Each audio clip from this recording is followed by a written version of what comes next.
ನಾನು ತುಂಬ ಜನರ ಬಾಯಲ್ಲಿ ಕೇಳಿರೋ ಮಾತಿದು. ಪರ್ಸ್ನಲ್ ಆಗಿ ಎಕ್ಸ್ಪೀರಿಯನ್ಸ್ ಕೂಡ ಮಾಡಿದ್ದೀನಿ.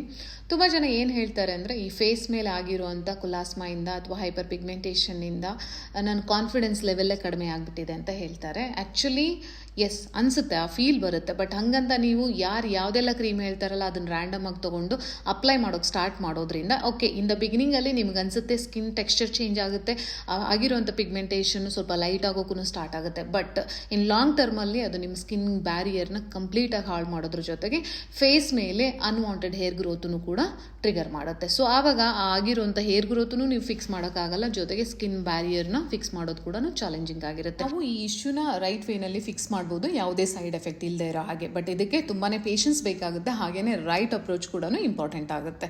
ಯಾಕಂದರೆ ಮಾರ್ಕೆಟಲ್ಲಿ ತುಂಬಾ ಡಿಫ್ರೆಂಟ್ ಆಗಿರುವಂಥ ಟ್ರೀಟ್ಮೆಂಟ್ಸ್ ಇದೆ. ಬಟ್ ಯಾವ ಟ್ರೀಟ್ಮೆಂಟು ಆ್ಯಕ್ಚುಲ್ ಆಗಿ ನಿಮ್ಮ ಸ್ಕಿನ್ನಿಗೆ ತುಂಬ ಎಫೆಕ್ಟಿವ್ ಆದ ರಿಸಲ್ಟ್ ಕೊಡುತ್ತೆ ಅನ್ನೋದನ್ನು ಕೂಡ ಇಂಪಾರ್ಟೆಂಟ್ ಆಗುತ್ತೆ.